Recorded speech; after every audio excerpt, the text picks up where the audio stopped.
नमस्कार दोस्तों, मेरा नाम विजय टाक है। मैं गवर्नमेंट वुमेन पॉलिटेक्निक कॉलेज में लेक्चरर के पद पर कार्यरत हूँ। आज के इस वीडियो में हम पारिस्थितिकी तंत्र में ऊर्जा प्रवाह को समझने की कोशिश करेंगे। इसे समझने के लिए हमें पारिस्थितिकी तंत्र को एक बार पुनः समझना होगा एवं ऊर्जा को समझना होगा ताकि हम ऊर्जा के प्रवाह को पूर्णतः समझ पाएँ। पारिस्थितिकी तंत्र के संरचना निम्न प्रकार होती है। इसके मुख्यतः दो घटक होते हैं, अजैविक घटक एवं जैविक घटक। अजैविक घटक में rain, light, wind, temperature, humidity जो कि क्लाइमेट से संबंधित होती हैं वे होते हैं।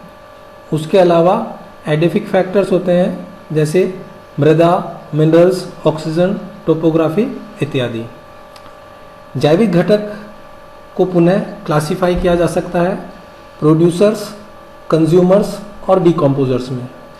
प्रोड्यूसर्स को हम ऑटोट्रॉफ भी कहते हैं। ये ऊर्जा को प्रोड्यूस करते हैं, अर्थात ये सूर्य से प्राप्त ऊष्मा ऊर्जा एवं प्रकाश ऊर्जा को प्रकाश संश्लेषण के माध्यम से कार्बनिक ऊर्जा में परिवर्तित करते हैं, जो कि एक रासायनिक ऊर्जा है।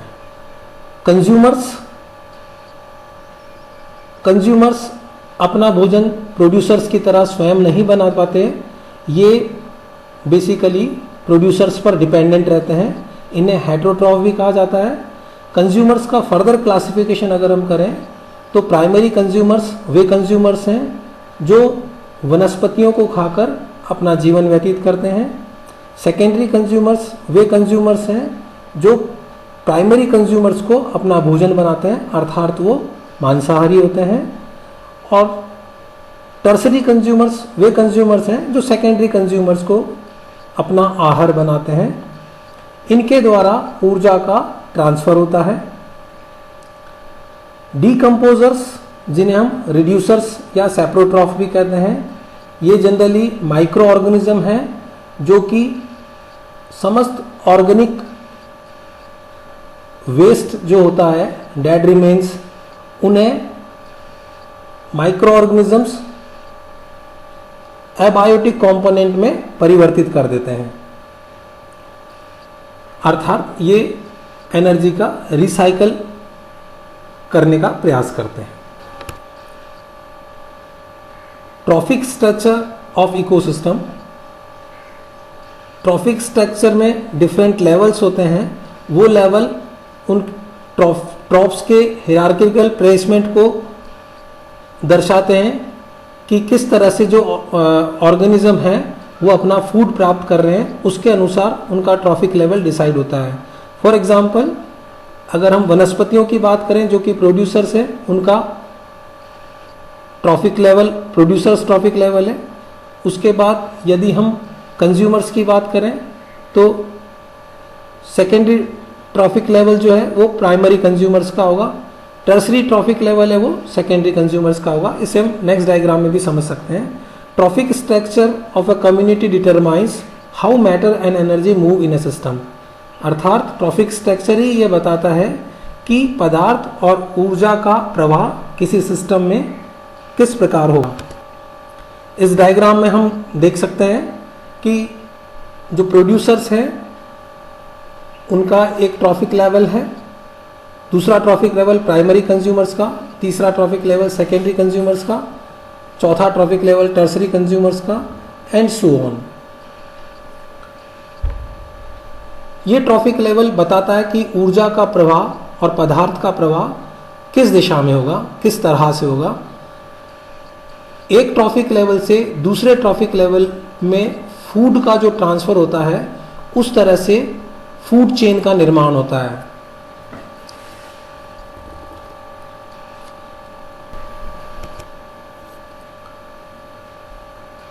ये तो हमने बात की इकोसिस्टम की। अब हम बात करते हैं ऊर्जा की। ऊर्जा सामान्यतः कैपेसिटी ऑफ डूइंग वर्क, अर्थात कार्य करने की क्षमता को ऊर्जा कहते हैं। ऊर्जा का प्रवाह यूनिडायरेक्शनल होता है, साइक्लिक मैनर में नहीं होता। उसे समझने के लिए हमें पहले पौधे अपने में भोजन को किस तरह से स्टोर करते हैं उसे समझने की आवश्यकता है। प्रकाश संश्लेषण तथा श्वसन। प्रकाश संश्लेषण में जल और सूर्य ऊर्जा की उपस्थिति में पौधे भोजन तैयार करते हैं। इस प्रक्रिया द्वारा ऑक्सीजन गैस का उत्सर्जन होता है, जैसा कि यहाँ रासायनिक अभिक्रिया द्वारा दिखा रखा है। कार्बन डाइऑक्साइड, जल, सौर ऊर्जा और खनिज लवण, ये सब मिलकर प्रकाश संश्लेषण की क्रिया होती है, जिसमें पौधे अपना भोजन बनाते हैं और ऑक्सीजन रिलीज करते हैं। प्रकाश संश्लेषण द्वारा निर्मित भोजन बाद में पौधा स्वयं ही ऊर्जा के लिए उपयोग कर सकता है या इस पौधे का उपयोग करने वाले प्राणी द्वारा प्रयोग किया जाता है। श्वसन की क्रिया द्वारा भोजन का प्रयोग ऊर्जा उत्पन्न करने के लिए होता है। श्वसन में ऑक्सीजन की आवश्यकता होती है और इससे 3 चीजें उत्पन्न होती है: ऊर्जा, कार्बन डाइऑक्साइड और जल। भोजन प्लस ऑक्सीजन ये मिलकर कार्बन डाइऑक्साइड प्लस जल प्लस ऊर्जा का निर्माण करते हैं। भोजन शरीर के लिए केवल ऊर्जा का ही स्रोत नहीं, अपितु प्राणियों के शरीर के निर्माण करने वाले तत्वों का भी स्रोत है। इस प्रकार हम देखते हैं कि प्रकाश संश्लेषण के दौरान पोषक तत्व और ऊर्जा एक रूप होकर भोजन बनाते हैं। अर्थात भोजन में पोषक तत्व दैट इज मैटर और एनर्जी दोनों एक रूप होती हैं। यह भोजन एक पारिस्थितिकी तंत्र में हरे पौधे से दूसरे प्राणियों द्वारा प्राप्त किया जा सकता है। हरे पौधे प्रोड्यूसर्स कहलाते हैं क्योंकि वे अपना भोजन स्वयं बनाते हैं। पौधे जीते हैं और मरते हैं, वे प्राणियों द्वारा खाए जा सकते हैं, अंततः ये प्राणी भी मर जाते हैं। कुछ दूसरे प्राणी रिड्यूसर्स भी होते हैं जो मृत पौधों और प्राणियों को अपने अस्तित्व के लिए डिकम्पोज करते हैं। इस प्रक्रिया में वे पोषक तत्वों को मूल रूप में बदल देते हैं। अपघटकों के अंतर्गत बैक्टीरिया, फफूंद तथा कीड़े मकोड़े आदि आते हैं। समस्त माइक्रो ऑर्गेनिज्म इन डिकम्पोजर्स का पार्ट होते हैं। उत्पादक एवं अपघटक के अतिरिक्त एक दूसरी कोटि के भी प्राणी होते हैं जिन्हें कंज्यूमर्स कहा जाता है, उपभोक्ता कहा जाता है। ये प्राणी अपना भोजन स्वयं नहीं बनाते और वे प्रत्यक्ष या अप्रत्यक्ष ढंग से प्रोड्यूसर्स पर ऊर्जा और पोषक तत्वों के लिए निर्भर होते हैं। उपभोक्ता के अंतर्गत शाकाहारी वे प्राणी जिनका भोजन पौधे होते हैं। मांसाहारी ऐसे प्राणी हैं जो अन्य प्राणियों को खाते हैं। सर्वभक्षी वे हैं जो पौधे तथा अन्य प्राणियों दोनों को खाते हैं। हिरण, बतख, बकरी, गाय और स्वेच्छा से शाकाहारी मानव शाकाहारी वर्ग में आते हैं। भेड़िया, बिल्ली, चीता, ड्रैगन फ्लाई तथा उकाब मांसाहारी प्राणी हैं। चूहा और अधिकांश मानव जाति सर्वभक्षी वर्ग के उदाहरण हैं।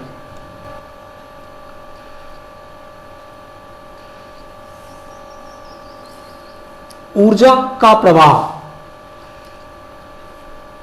प्रकृति में सभी सजीवों के जीवन की समस्त जैविक क्रियाओं में के संपादन हेतु ऊर्जा की आवश्यकता होती है। इस ऊर्जा का मुख्य स्रोत सूर्य का प्रकाश है। पादप तथा वनस्पतियां प्रकाश संश्लेषण की क्रिया द्वारा सौर ऊर्जा का रूपांतरण रासायनिक ऊर्जा में कर देती है। यह ऊर्जा मुख्यतः कार्बोहाइड्रेट्स के रूप में पादप ऊतकों में संचित हो जाती है। सूर्य से प्राप्त प्रकाश ऊर्जा को भोजन में परिवर्तित करने का कार्य पौधों का ही होता है, जो प्रकाश संश्लेषण विधि द्वारा कार्बन डाइऑक्साइड तथा जल से भोजन का निर्माण करते हैं। जैविक जगत में ऊर्जा प्रवाह सूर्य से पादपों अर्थात स्वपोषी तथा पादपों से विषम पोषियों जैसे सूक्ष्मजीव, जानवर, मनुष्य आदि में होता रहता है। जैविक जगत में ऊर्जा प्रवाह सूर्य से पादपों व पादपों से विषम पोषियों में होता रहता है। प्रकृति ने ऊर्जा का प्रवाह ऊष्मागतिकी नियमों के अनुसार होता है। ऊष्मागतिकी का प्रथम नियम के अनुसार ऊर्जा का ना तो निर्माण किया जा सकता है, ना ही इसे नष्ट किया जा सकता है। इसे एक अवस्था से दूसरी अवस्था में परिवर्तित किया जा सकता है, जिसे ऊर्जा रूपांतरण का नियम कहते हैं। उदाहरण के लिए हरे पादप सूर्य की उपस्थित प्रकाश ऊर्जा को रासायनिक ऊर्जा में परिवर्तित कर देते हैं। यह रासायनिक ऊर्जा श्वसन क्रिया के कारण ऊष्मा ऊर्जा में परिवर्तित हो जाती है। ऊष्मा गतिकी के द्वितीय नियम के अनुसार जब ऊर्जा को एक रूप से दूसरे रूप में रूपांतरित किया जाता है तो ऊर्जा का ह्रास अवश्यंभावी है, अर्थात ऐसी कोई मशीन नहीं बनाई जा सकती जो संपूर्ण ऊष्मा को संपूर्ण कार्य में परिवर्तित कर सके, अर्थात कुछ न कुछ ऊष्मा का क्षय अवश्य होता है। यह क्षय हुई ऊर्जा ऊष्मा के रूप में वायुमंडल में विसरित हो जाती है। अतः ऊर्जा का कोई भी रूपांतरण 100% दक्ष नहीं होता, अर्थात एनर्जी ट्रांसफर है वो 100% पॉसिबल नहीं है, कुछ ना कुछ लॉस हमेशा रहता है। उदाहरण के लिए पौधे प्रकाश ऊर्जा को प्रकाश संश्लेषण के द्वारा रासायनिक ऊर्जा में परिवर्तित करते हैं। यह रूपांतरण सदैव कुछ ऊर्जा का ऊष्मा के रूप में ह्रास से संबंधित है। यहाँ पौधों को प्राप्त होने वाली संपूर्ण प्रकाश ऊर्जा भोजन में संश्लेषित नहीं होती। इस प्रकार कोई भी जीव भोजन द्वारा प्राप्त की गई समस्त ऊर्जा को अपने शरीर में एकत्रित नहीं कर सकता। विभिन्न अनुसंधानों से ज्ञात हुआ है कि कोई भी जीव प्राप्त की गई ऊर्जा, जैसे कि हम इस डायग्राम से समझ सकते हैं कि सूर्य की ऊर्जा सभी दिशाओं में समान रूप से प्रसारित है। वनस्पतियां जो कि प्रोड्यूसर्स की कहलाती हैं, उन पर जो ऊष्मा सूर्य की पड़ती है उस ऊष्मा को वो ग्रहण करके अपना भोजन बनाती हैं। वो भोजन फिर हर्बीवोरस शाकाहारी जीव जंतु उसको ग्रहण करते हैं। हर्बीवोरस से फिर कार्निवोरस उन्हें ग्रहण करते हैं।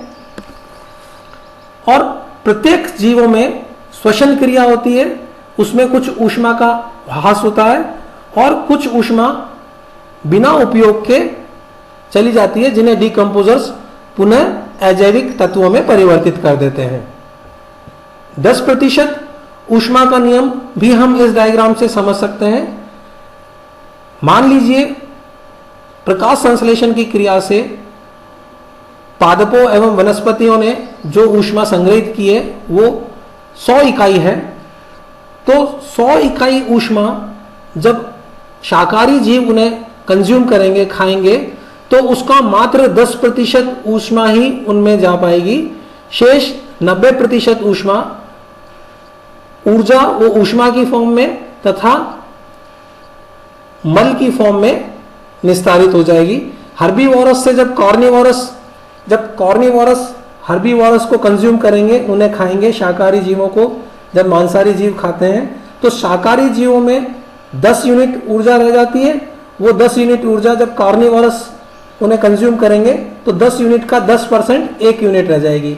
और अगेन सेकेंड ग्रेड कार्निवोरस का उसको कंज्यूम करेगा प्राइमरी कार्निवोरस को, तो 1% का 1 इकाई का 10% अर्थात 0.1 इकाई ऊर्जा स्थानांतरित होती है। शेष ऊर्जा वातावरण में विसर्जित हो जाती है। तो इस प्रकार हम देखते हैं कि जैसे जैसे ये चेन, ये लेवल, ट्रॉफिक लेवल आगे बढ़ते हैं, वैसे वैसे कंज्यूम की गई ऊर्जा है उसका तेजी से ह्रास होता है। इसलिए ये चेन जो है वो 3 या 4 ट्रॉफिक लेवल से ज्यादा नहीं बन पाती। यहां पर कुछ टर्म दिए जिन्हें हम समझ लेते हैं। Gross primary productivity, gross primary productivity जिसे जीपी से डिनोट किया हुआ है, वो किसी वनस्पति द्वारा इकाई क्षेत्रफल में निश्चित समय अंतराल के दौरान कुल कार्बनिक पदार्थ जो वो प्रोड्यूस करता है उसे ग्रॉस प्राइमरी प्रोडक्टिविटी कहते हैं। और अगर उस कार्बनिक पदार्थ का कुछ मात्रा श्वसन क्रिया में कंज्यूम हो जाती है, अगर उसे घटा दिया जाए तो बचा हुआ कार्बनिक कंटेंट है वो नेट प्राइमरी प्रोडक्टिविटी कहलाता है।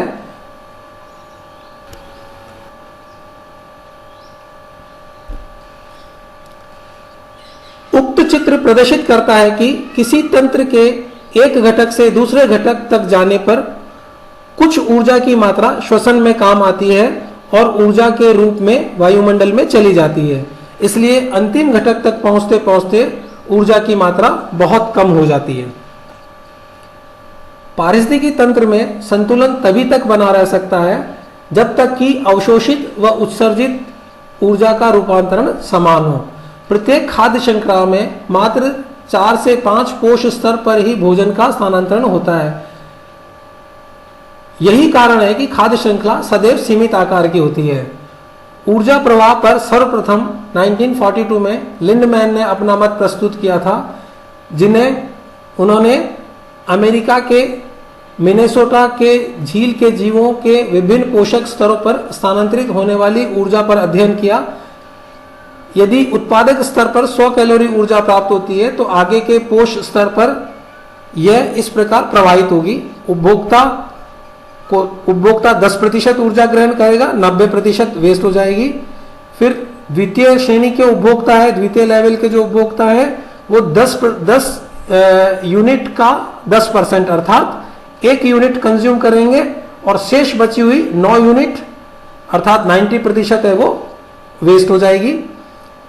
सेकेंडरी कंज्यूमर्स जो हैं वो 1 यूनिट का 10% अर्थात 0.1 यूनिट कंज्यूम करेंगे और उसका 90% अर्थात 0.9 यूनिट जो है वो वेस्ट हो जाएगी। इसे 10% एनर्जी फ्लो रूल के नाम से भी जाना जाता है। धन्यवाद।